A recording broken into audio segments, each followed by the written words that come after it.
And here we go. We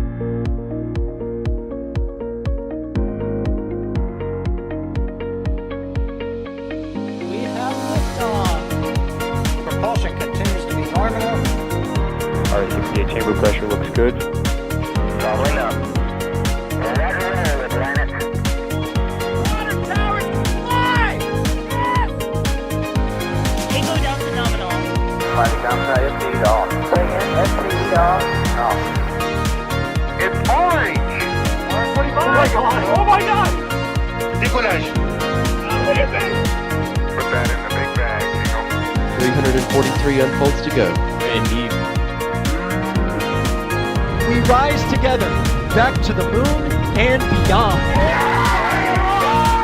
This methane will be igniting in the flare, correct? Yikes. You dead? Sure. We don't need any more of these.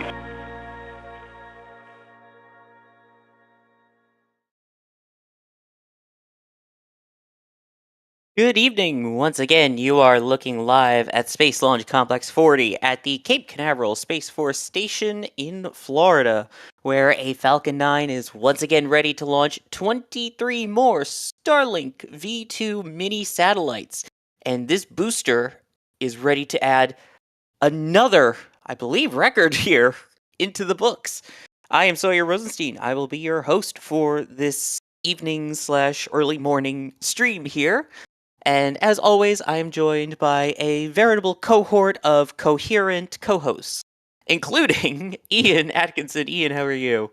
Doing great, Sawyer. Ready for a late night, but thankfully not too late night so far. Starlink, fingers and landing legs crossed. But yeah, another fun launch here around midnight Eastern time. Yep. And of course, out in the field bringing us these views and surviving the mosquitoes is Max Evans. Max, how's it going? Good morning, good evening, or good night, everybody, wherever you're watching from. And hello from a beautiful, almost morning on Florida Space Coast. Anytime there's a rocket out at the Space Coast, it's beautiful, except during hurricane season. That's And- also true. Behind the scenes, pushing the buttons, pulling the levers, and making the magic happen is Patrick Cahoon. So we have a fun team for you tonight as we approach about T-minus 40 minutes now until tonight's launch. So we've got some really fun, exciting stuff for this one. Ian, let's start with the basics here, of course, first, of the mission itself. Can you give us a quick basic overview? Yeah, so right now, as you mentioned, Sawyer, we're looking at Pad 40 here at Cape Canaveral Space Force Station. Now, for those unaware, Pad 40 is one of 3 Falcon 9 pads that SpaceX has, 2 in Florida and 1 in California. Slick 40 is really SpaceX's workhorse pad. It has been cranking out launch after launch with only a few days turnaround in between. So right now, Falcon 9 is going to be launching 23 Starlink V2 mini satellites into orbit in just under 39 minutes here. Now, that's going to be placing them into an initial 285 by 293 kilometer low Earth orbit. Now, that's a very low parking orbit just to deploy the satellites into for checkouts. And then after the satellites complete their checkouts, they will bring themselves up to a 530 kilometer circular orbit inclined at 43 degrees. So about a medium latitude orbit, nothing too crazy there. Now, this is going to be flying, like you said, on Falcon 9 booster 1058. So the famous worm logo booster, the booster that has the best NASA logo on the side of it, is launching the mission tonight. This will be its 19th flight after several, it's been about almost 4 years now. This booster has been active since May of 2020 when it launched SpaceX Crew Demo 2. So the first crewed mission that SpaceX ever flew was flown by this booster right here. So pretty important launch tonight. 19th flight of a booster. Like you said, I believe this is the first time that has ever happened. SpaceX continuing to break their own records here. So just some casually breaking records here at about 12:30 in the morning Eastern time. So that's what we'll be looking forward to tonight in just under 38 minutes. Very casually, yes. And I do want to point out that it has both the worm and the meatball. Thank you very much. You're right. So it has the best of both worlds. There you go. Thank you, Hannah Montana. I never watched that show. Moving on. I think that's a song of hers. I don't know. I listen to classic rock music normally, so No, same here. anyway.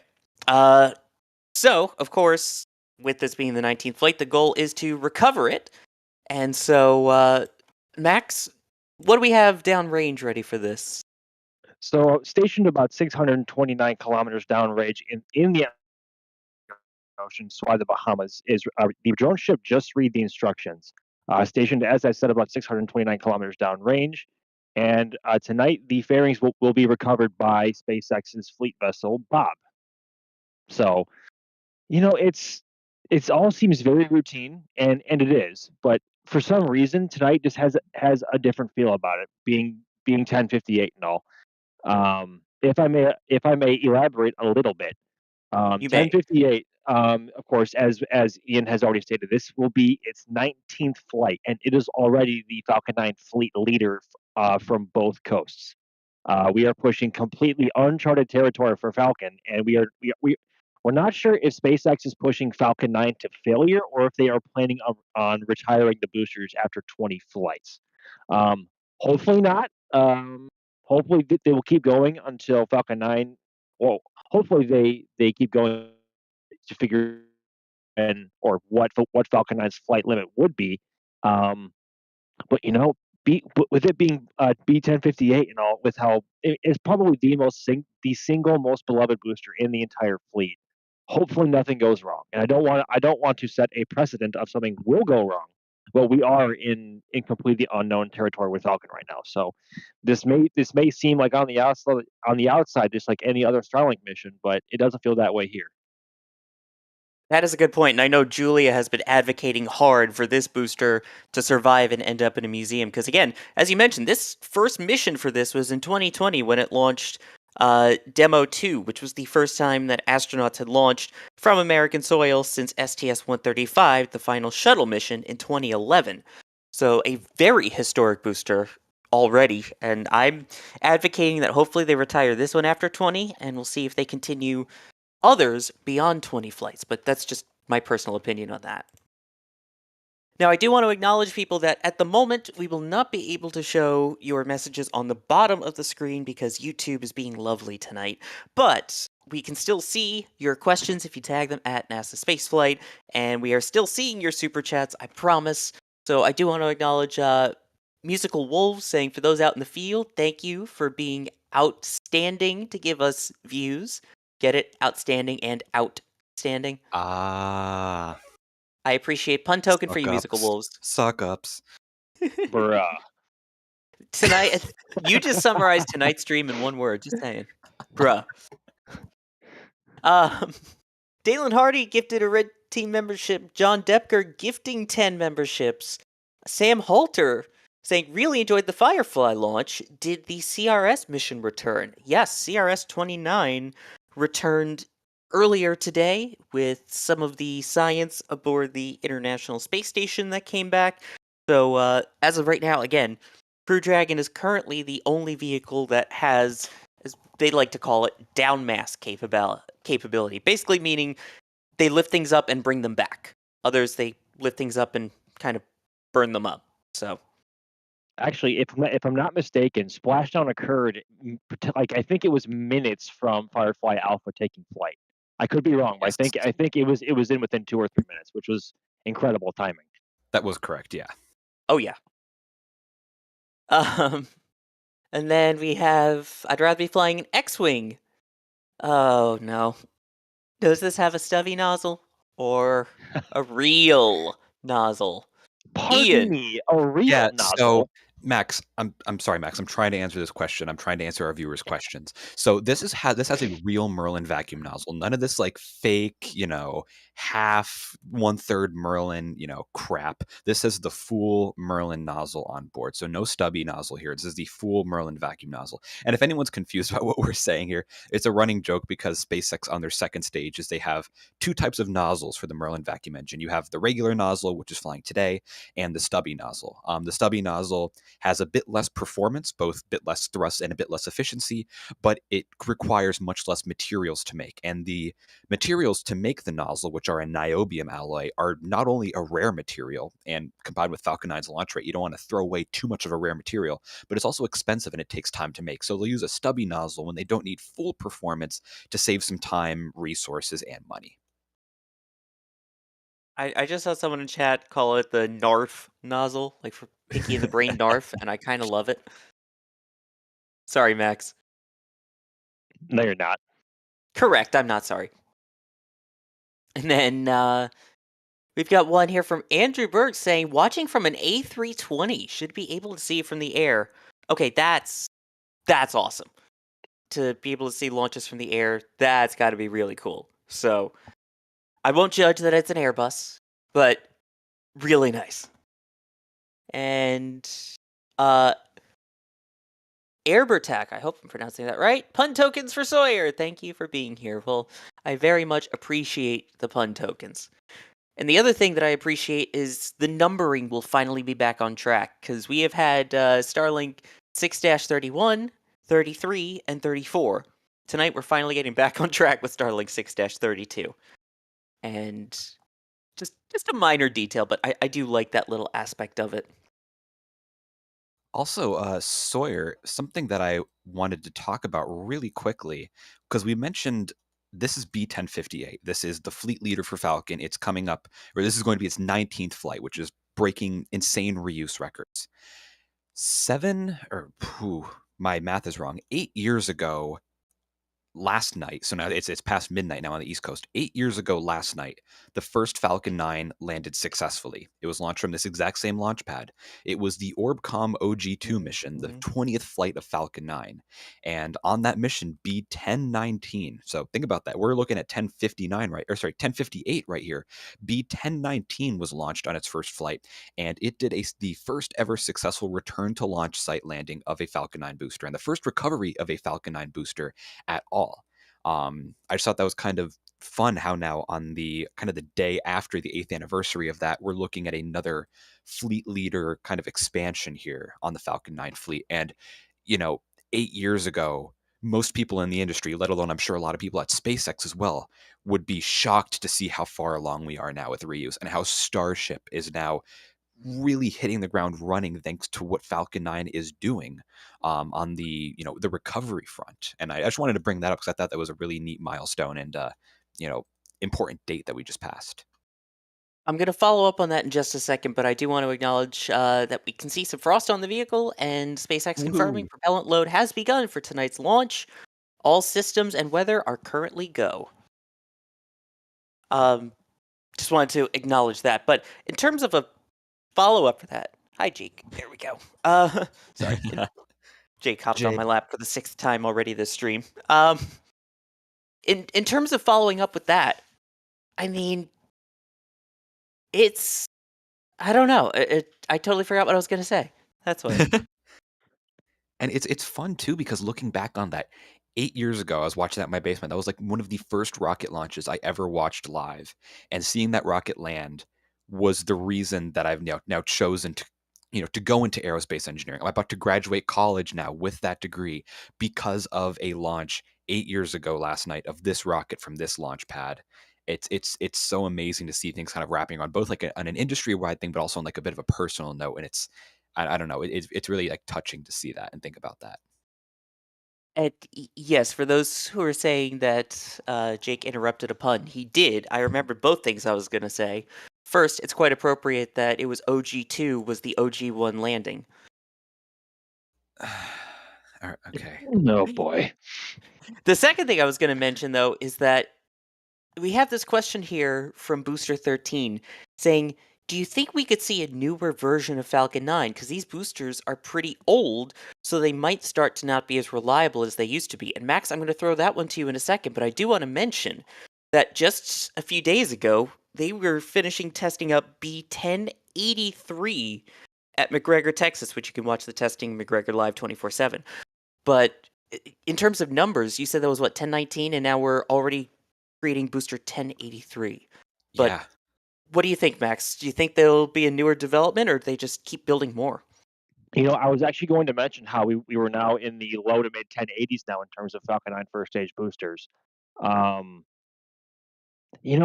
SpaceX still is pushing boundaries on flights like this, and they are really pushing to see what these Merlin 1Ds can do in terms of their performance margins, and the data from that can be applied to future missions beyond Starlinks, and that's actually how NASA and SpaceX have agreed to now perform a return to launch site trajectory with the first stage now for crewed and cargo missions.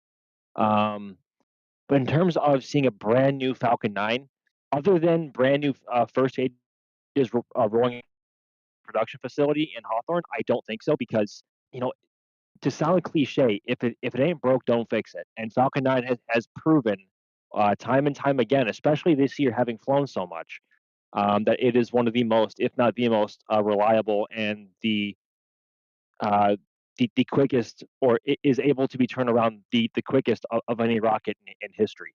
So I think at the moment, no. Beyond minor tweaks in the Merlins, I don't think so. Yeah, I mean, once they've got to Falcon 9 Block 5 1.2, which is what we're currently seeing flying, I think they kind of realized, all right, we've got something that's working here, so might as well stick with it. So Yeah. that's, yeah. What And were we you know going to they've say? been. I know that they've been doing like minor tweaks and upgrades because we've seen newer boosters have quicker turnaround times. Newer boosters have slight differences on like say the bolt patterns for the intrastage or camera placement. They can loft more Starlink satellites into orbit. It's not like we're not talking like 5-10 tons of extra payload, but like squeezing out kilograms and maybe like half a ton here and there.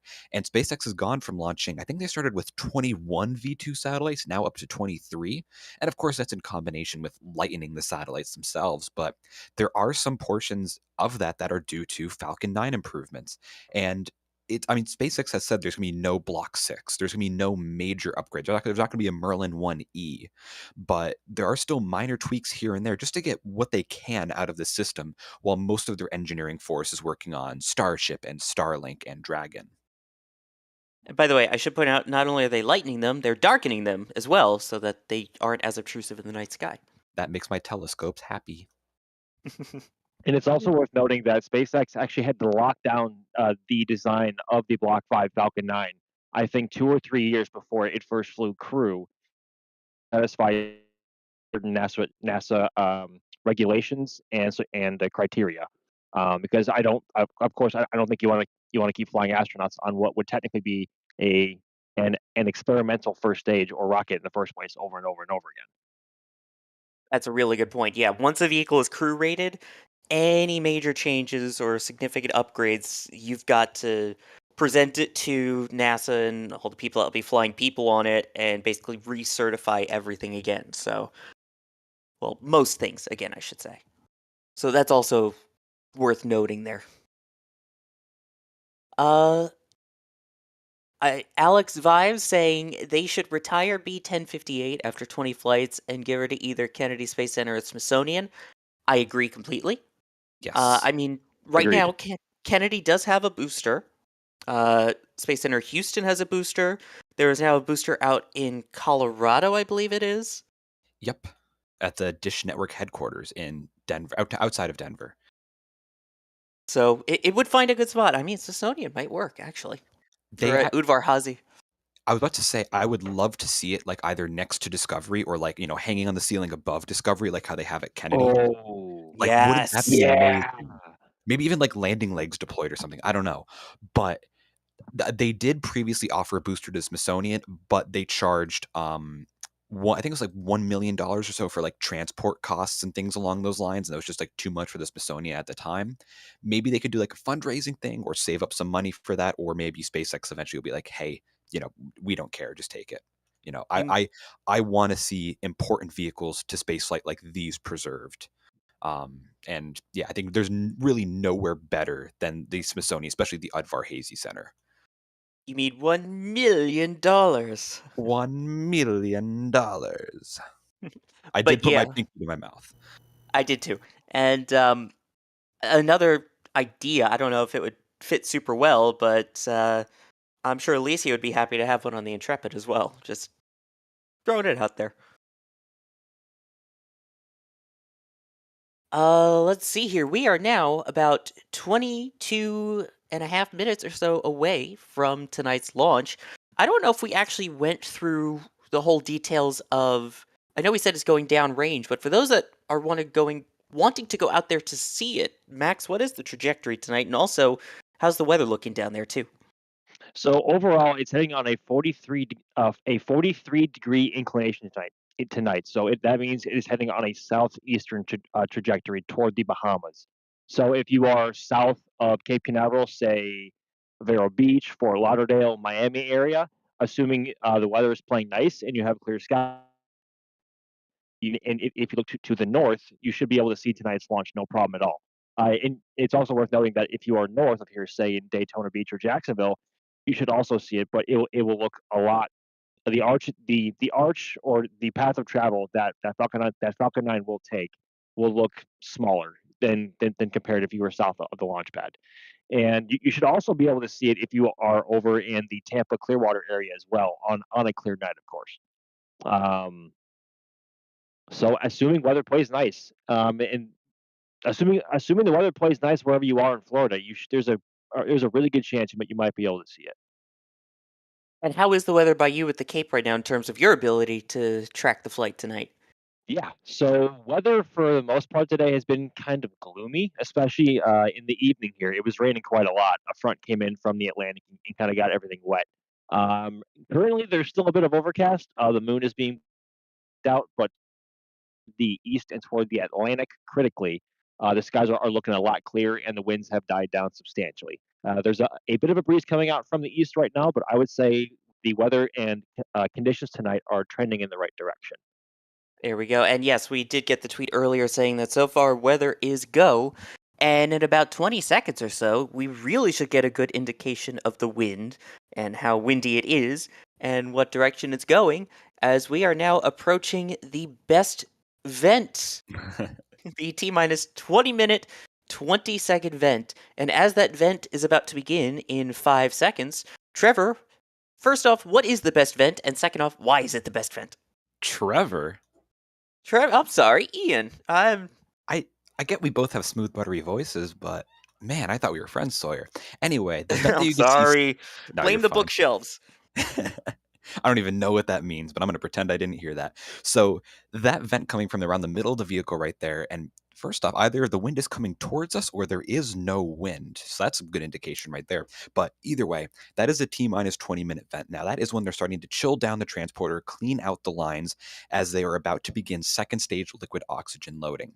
Now this is about a 3 to 4 minute vent because liquid oxygen loading on the second stage starts at T minus 16 minutes. So for the next 3 minutes and 37 seconds, we're going to see a bit of venting coming out of the middle of the transporter there. They're chilling down and cleaning out the lines with some inert liquid nitrogen before they start flowing liquid oxygen through those umbilicals up there. So that's a great indicator that we are on time in the countdown, and it is, yeah, like I said, this is a great kind of indicator that we are on time. There's no holds in the countdown, and that they're still continuing to launch in just under or just over 19 minutes. There you go. And Ian, I greatly apologize. Mr. Ian Atkinson here, ladies and gentlemen. Thank you, Sawyer. You're welcome. The Aries One fan club will forgive you. Yeah, I may or may not have slandered them in the most recent ad that aired on Twist today, but yeah. Let's just say I'll admit it now. It wasn't an actual Aries 1X fan club letter. It was just a blank envelope, but I still don't always trust the Aries 1 fan club. We're watching you. We're watching you. I'm not surprised.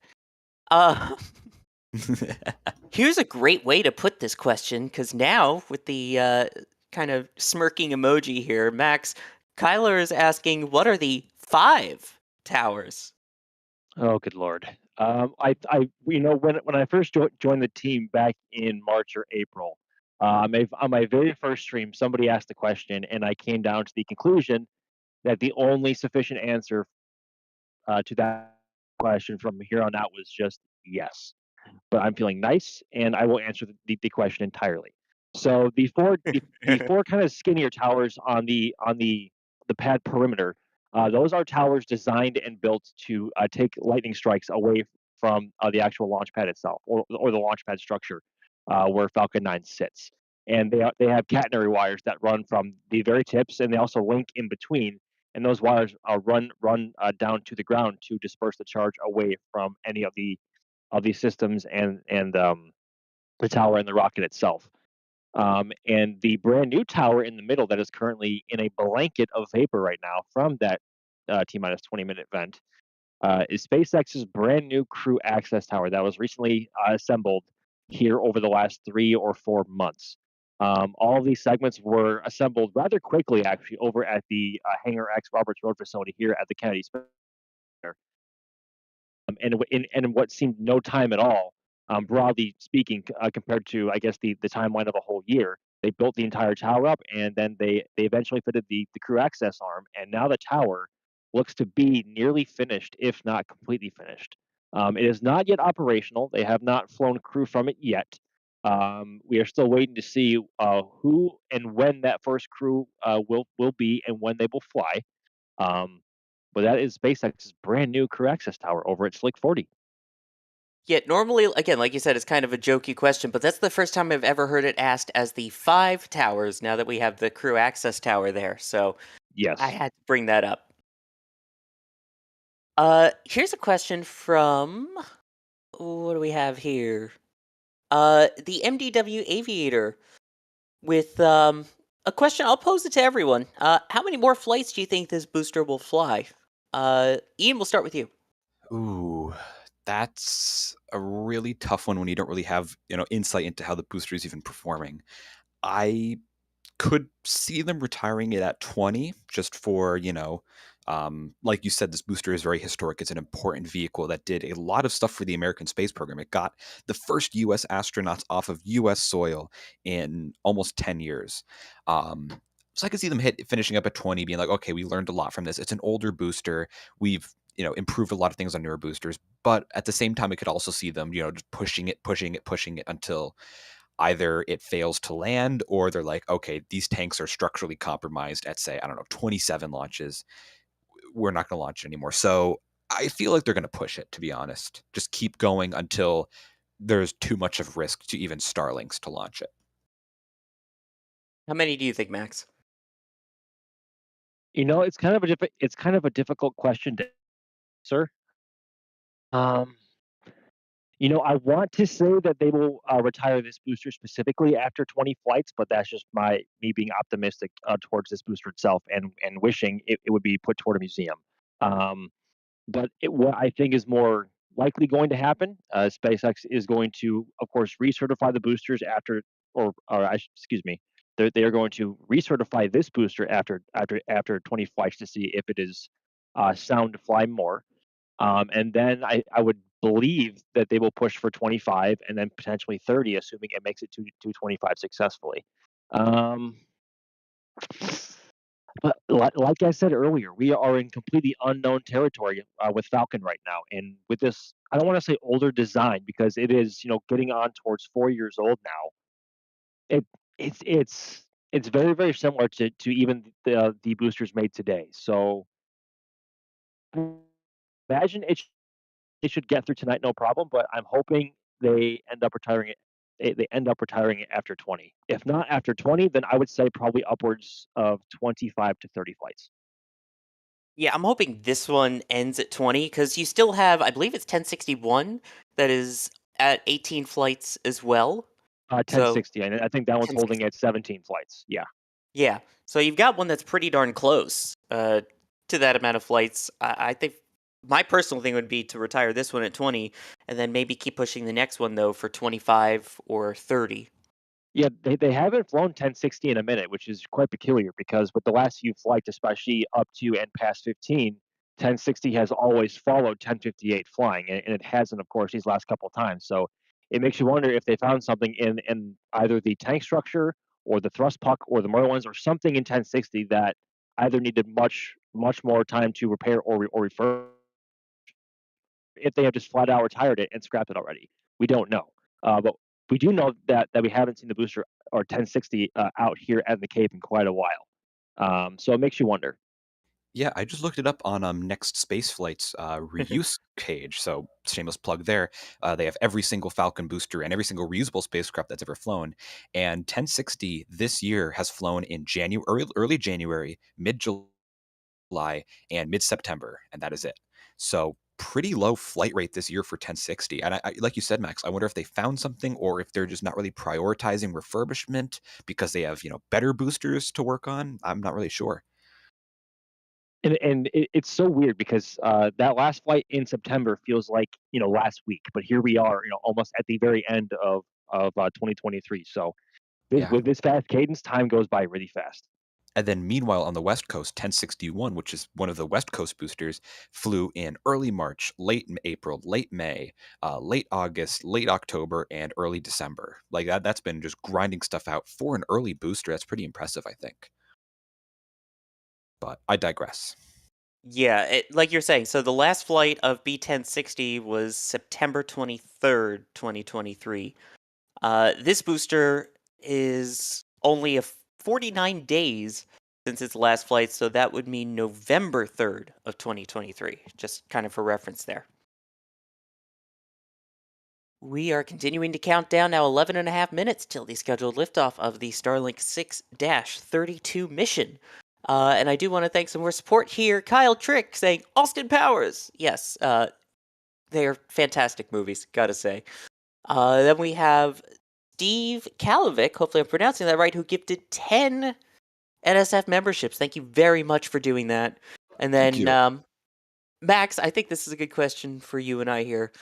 McGregor cows versus Cape alligators. Thoughts from John Depker? I think the alligators would be very happy to have food. So, Ooh. yeah, I hate to be morbid, but that's just the way nature rolls. So I think the alligators would be very happy to have food.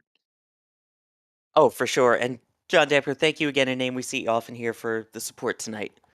Apologies that we can't show him on screen, but still very, very appreciative of that. Here's a really good question. And Max, I'll put this one to you, because, again, we've seen kind of the booster processing a bunch. How long does it take to get a rocket out of the building where they build them, so in the HIF in this case, to the pad to launch them? And that's from Jonathan Coleman. Oh boy, I don't have an exact timeline on it. I think the fastest turnaround we've seen from a booster would be. I think Alex should be in the back channel here, helping us out a little bit if he's there. I want to say it's around 20 to 25 days for a booster turnaround, and that was when they were really cranking out turnarounds. Either I think it was early this year or late last year. They haven't had the need to do that as of late. I think towards the second half of this year, because the fleet of Falcon 9 boosters they have here it's a very large fleet, especially compared to launch sites like Vandenberg. It can be as little as I think 20 to 25 days, but in terms of boosters that are as worn or as flown as 1058 or 1060, it can be upwards of 2 to 3 months just to go over and look for any microfractures in the tanks, make sure all the engines are still operating properly, checking over all the systems, the hydraulics, the grid fins, the interstage, the second stage pusher. So much to look over, but the newer boosters, I'm sure, are far easier to refurbish and recertify for flight. And I'm sure 1058 and 1060 are probably, I would assume, probably not the easiest. So it takes anywhere from I think 20 days to 3 months. There we go. And I mean, once it gets into the HIF, the horizontal integration facility, and they mate the payloads to it, I mean, they can roll it out the same day as launch. But If they getting really to wanted that point to, takes a while. yes, absolutely, and that's what they have been doing with the Starlinks. Is that the rockets for Starlinks will be going vertical anywhere from 3 to 6 hours before launch, and for other launches for other customers, that can be anywhere from 12 hours to a day. So these Starlinks are really showing how rapidly that they can put Falcon 9 together and roll it out and send it into the sky. So anywhere from 3 to 6 hours, I would assume. It's gotten a lot quicker, that's for sure. It used to be out there for days, but then again, they're also averaging sometimes 3 days or so between launches. So obviously, it's getting a lot quicker at getting it out there, getting it vertical, and getting it ready. We are now about 7.5 minutes away from the scheduled liftoff, and at 7 minutes is when the engine chill down begins. So, Ian, why do we chill the engines?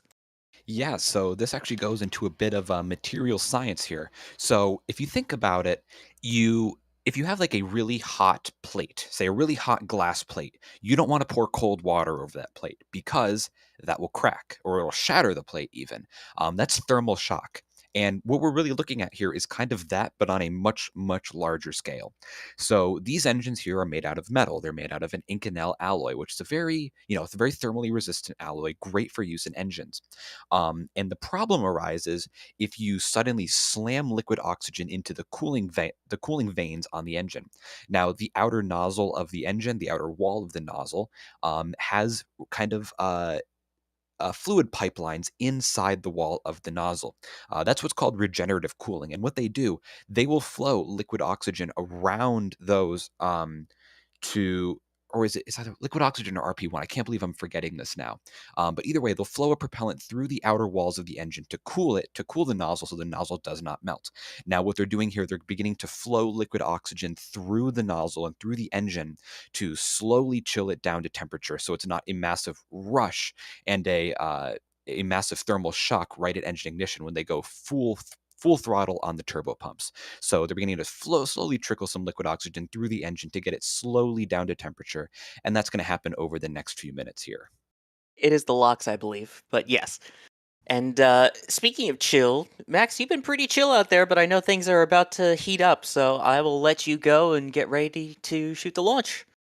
Oh goodness. But it is that time again, everybody. Thank you very much, gentlemen, and I will see you on the other side. See you, Max. Sounds good. Well, we won't actually see him, we'll hear him, but still. Uh, let's see here. We have support from James Kirk saying Starlink LEO data centers next. I know there's already been discussions now of creating the first data center in low Earth orbit. I think that's an interesting concept. What about you? I think so too. Honestly, though, I don't really know what the purpose of it would be. I mean, especially in low Earth orbit, you would have maybe like 3 to 5 minutes as it passes over to get or receive data from it. I don't really know what the point of that would be, to be honest. Geostationary might make sense, so you have a constant line of sight with that, but maybe because I'm not too much on the satellite side of aerospace, I'm more interested in like the rocket side. I don't really see the application of that, but maybe there is some business case for that I'm just not seeing right now. I guess also if you have the laser link similar to Starlink of being able to reach those data centers, because then you deal with latency when you get into geostationary orbit versus low Earth orbit. Yeah, exactly. Yeah, latency is a big issue there. Also, real quick, I want to correct myself on the last question about regenerative cooling. RP1 is used for cooling the nozzle of the Oh, engine. thank you. Yes, liquid oxygen is being explored for certain types of engines, but it is not in active use on a launch vehicle. Merlin uses RP1 cooling. As we hit 4.5 minutes now until liftoff, the TE is set to retract a little bit. That is the transporter erector. The clamps will unclamp from around just underneath the payload fairing area, and it will go back just under 2 degrees. So, Ian, why is that, and what else is the TE doing at the moment? As we can see, those clamps have retracted. Yeah, so like you said, the clamps are retracted and the strong back is going to recline approximately 2 degrees. Now, it's not really much that you'd be able to see on the live stream if you didn't know what you're looking for. Now, previous designs of the strong back, including the old strong back at Pad 40 before the unfortunate Amo 6 explosion, as well as the current transporter in use in Vandenberg, will retract much further from the rocket, around 20 degrees away from the rocket. And that's what the point of getting the transporter away from the rocket is to keep the umbilicals and the transporter structure itself away from the exhaust of the engines at liftoff. Now, the older ones would retract simply to around 20 degrees and stay there all the way through liftoff and for a few minutes thereafter. But these newer designs, including 39A and Pad 40 and probably Slick 6 out at Vandenberg as well, recline very slightly, only a degree or two just a few minutes before launch. That's to get a little bit of spacing, and then right at liftoff, so right when the vehicle is released from the pad, the strongback will rapidly recline to about 45 degrees. That's much further back than 20 degrees, so that gives it a bit more separation from the vehicle, and that ensures that there's minimal damage to the pad systems. And having minimal damage to your pad systems is very important if you want to turn your pad around very rapidly, like what SpaceX wants to do. So this kind of lines up with their mission of quick turnaround for Falcon 9. Exactly. And we should be getting confirmation of fueling starting to wrap up. We already have confirmation that Stage 1 LOX load is complete. That is the liquid oxygen oxidizer. And a reminder, the fuel portion of the propellant is RP1, Rocket Propellant 1, which is a refined form of kerosene. You can also be able to tell when they finish things off on the second stage, as you will see one more vent that is purging, I believe, nitrogen through the lines to get rid of any excess gas that could ignite as the vehicle flies past it. Yep, and that kind of lines up with what I was talking about you want to, not damage your transporter, and as part of that, you don't want to have explosive things inside your transporter when, there's a little bit of heat going by it, you might say. Exactly. We And are now about 90 seconds away, which is when we should see that vent. And we have confirmation that Stage 2 LOX load is complete, so liquid oxygen loaded up into both stages fully.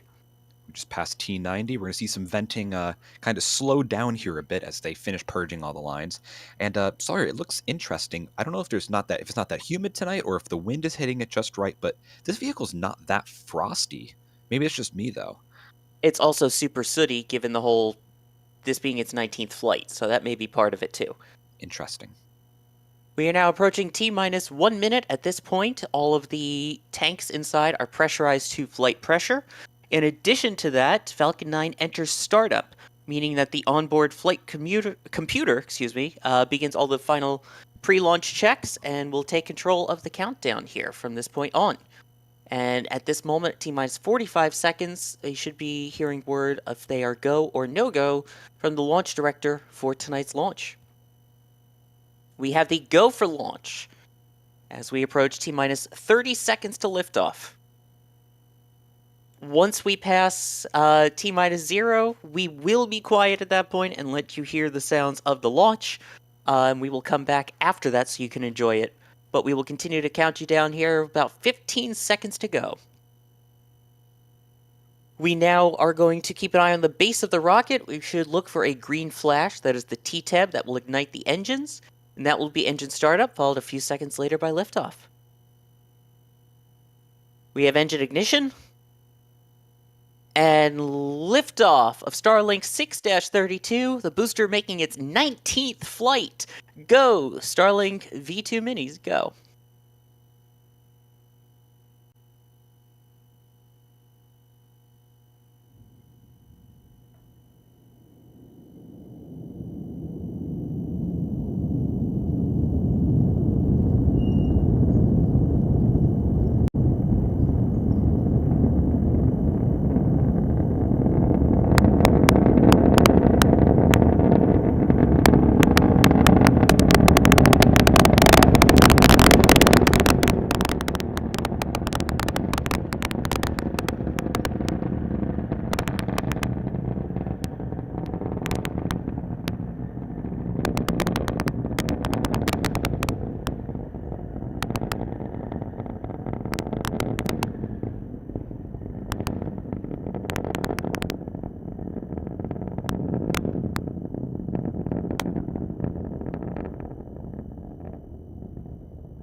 Quite the crackly launch tonight. Beautiful sound and a beautiful launch of booster 1058 on its 19th liftoff there.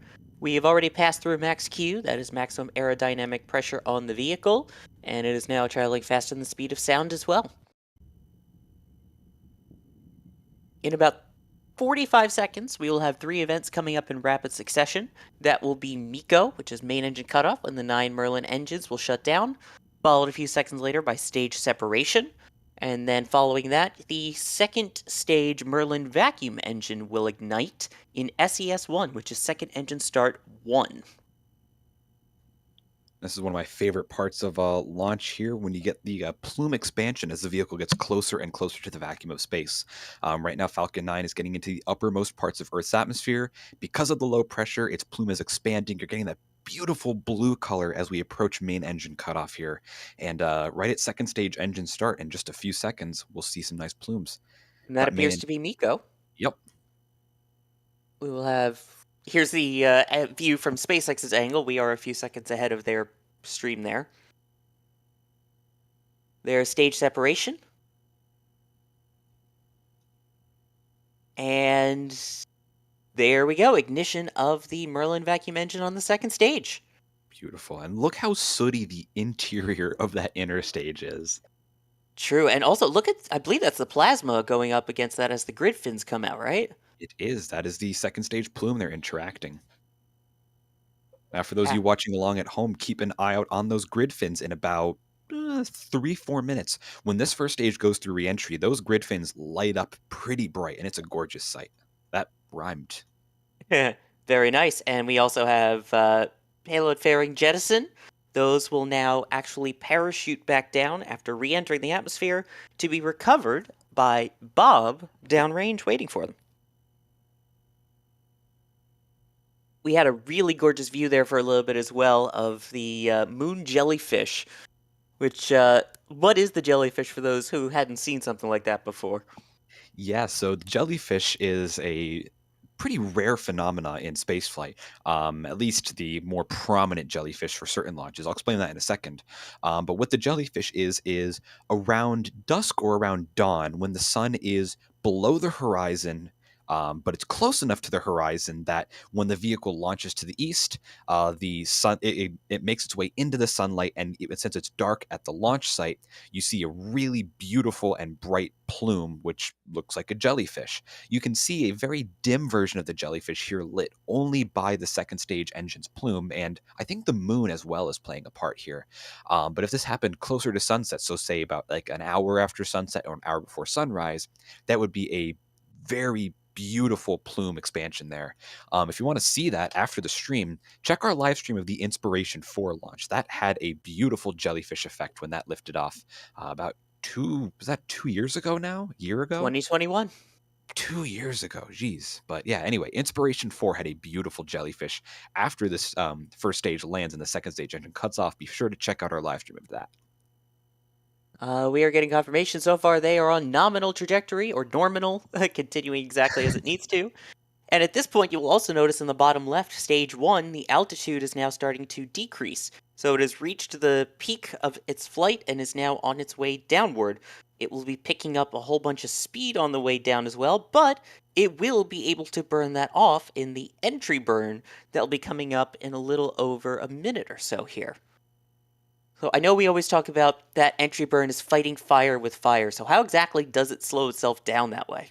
Yeah, so it uses a method. It's a very simple word, and you will be quizzed on this. So remember, it's called supersonic retropropulsion, and it's a study that NASA actually did for Mars landings, probably back in the 90s or early 2000s. And basically, it's using the plumes of your engine exhaust as a heat shield. I mean, if you think about it, the plume is matter. It is something that can, push away plasma and ionization, which you get during reentry. So during the maximum point of atmospheric entry, they reignite 3 of the first stage's Merlin engines to act as a sort of makeshift heat shield for just a few seconds. It also gives you the nice side effect of slowing you down a little bit, because the first stage is going at almost 8,000 kilometers per hour. You want to slow down. This thing is about to slam into the atmosphere. And speaking of, there is the ignition of that entry burn with the 3 engines. Oh, Look at that, also capturing it from our ground cameras. Yep. Very quick burn there. Looked absolutely beautiful. As you saw in real time, we saw the shutdown. In the delayed stream here, you will see the shutdown happening momentarily there as well. And as mentioned, it slowed it down quite a bunch so far. Now, the next thing that will help it slow it down really is the atmosphere. As it gets into that thicker part of the atmosphere, it will help create enough drag to slow it down some more, which is also when those grid fins will become useful, because then they are used to help steer and maneuver the vehicle inside the thicker part of the atmosphere. And speaking of those grid fins, keep an eye on the left-hand side camera view. You might see a little bit of plasma there building up around the grid fins, depending on their trajectory and how the mission. There we go. Look at the right side. See it on the right side, yeah. Yep. The right side is the left box. Yep. Yeah. So next up will be a landing burn that will hopefully have a touchdown safely on just read the instructions downrange. Meanwhile, a few seconds after that, we should have SECO 1 or second engine cutoff 1. When that Merlin vacuum engine will shut down for the first time, it will then reignite about 45 minutes later for the final burn to get these satellites into their final orbit and deployment. So that'll be coming up any moment now. Keep an eye on the left side of the screen. There's a chance you might also just see a light in the distance, which will be that drone ship downrange. And hoping here for a successful 19th landing.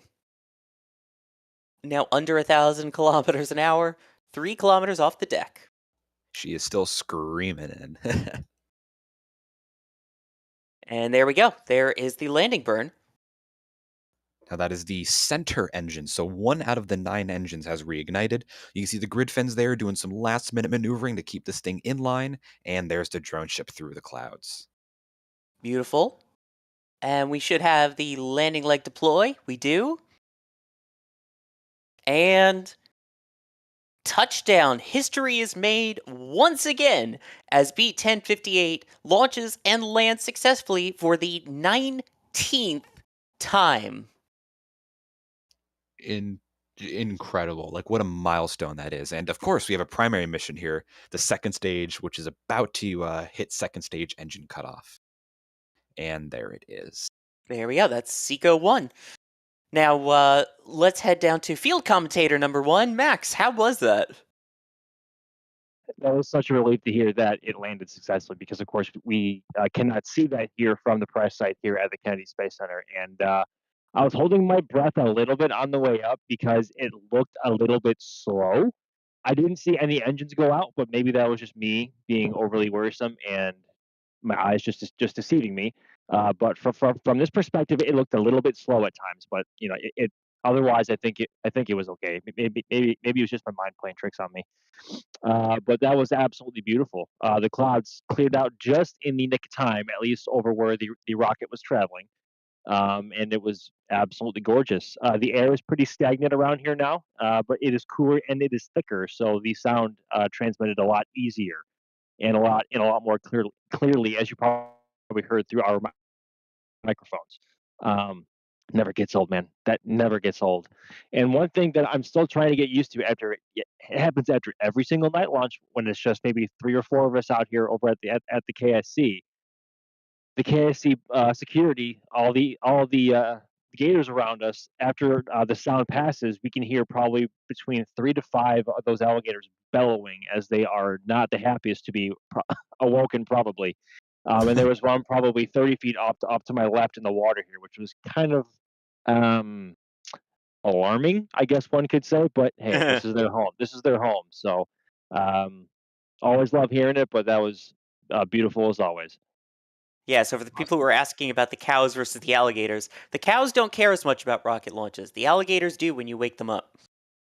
And to think, gators and crocodiles can live for a long time. So some of the larger guys out here have probably been out since maybe they've been here since the very beginning. Since Mercury, and they've seen a ton.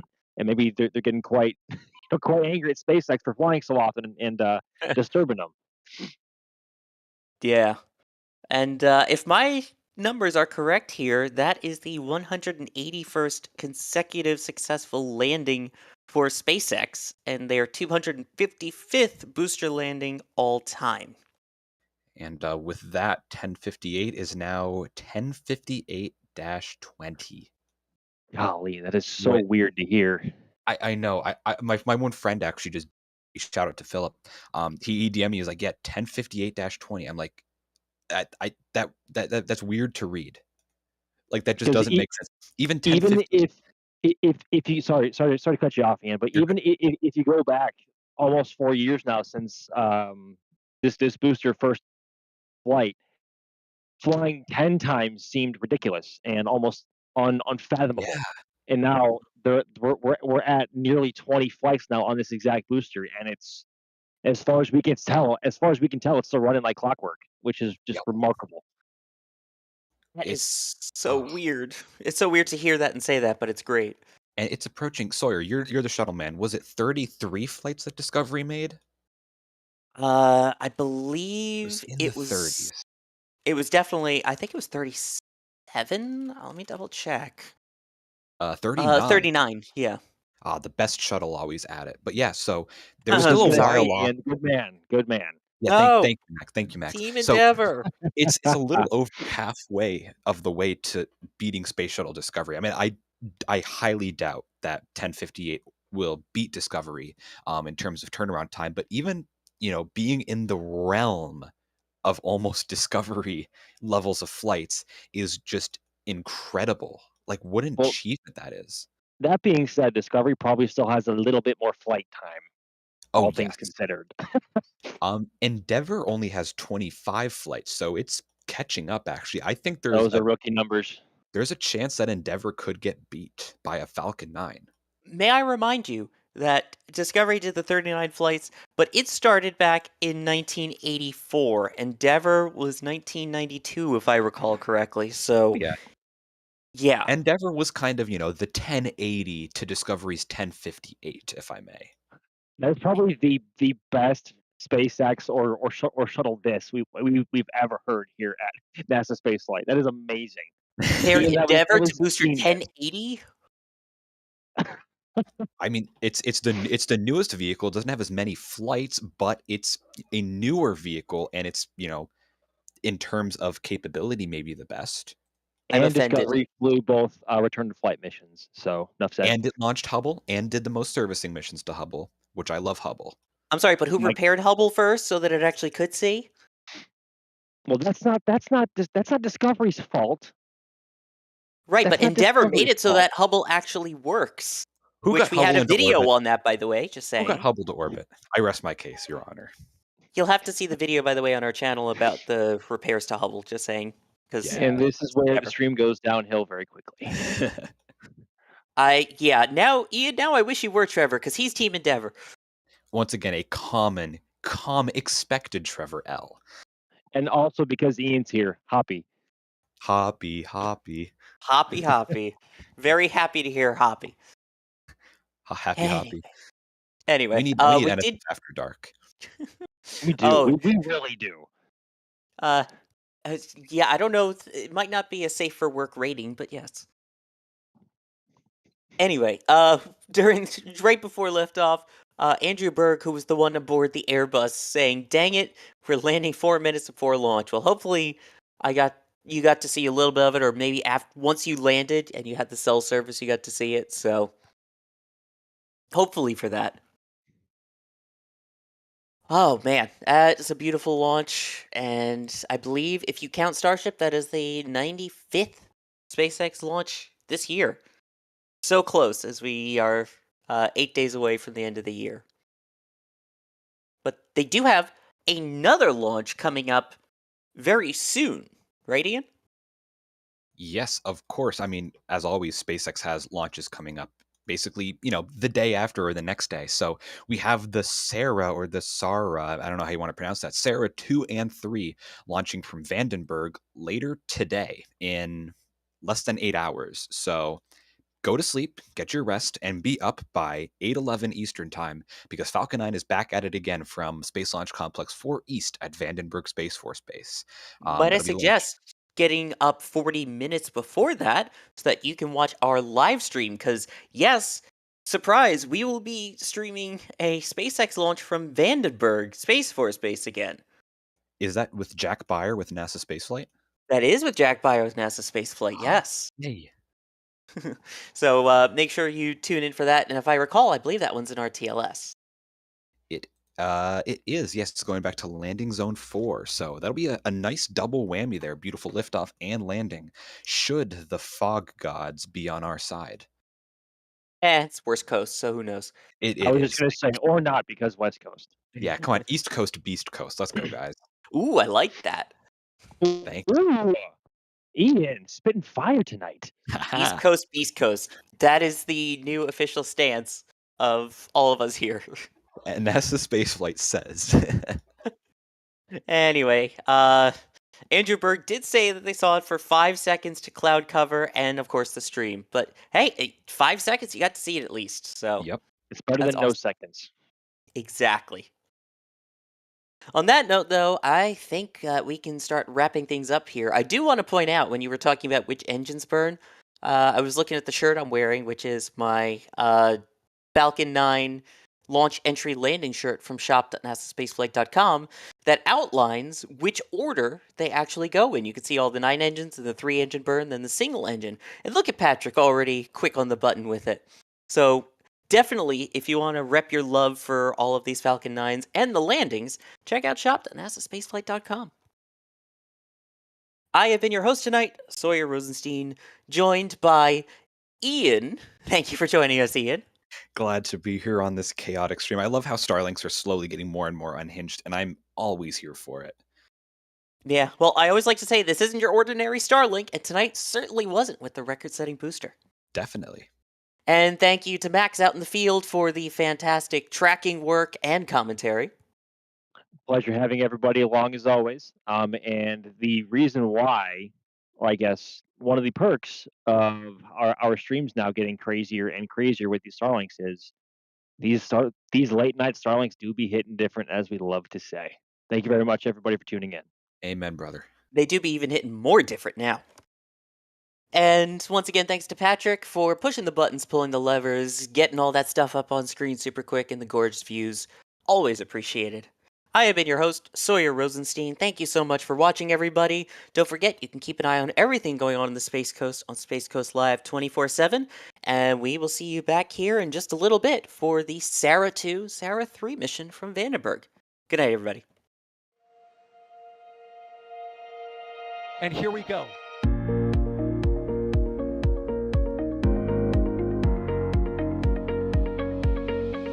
We have liftoff.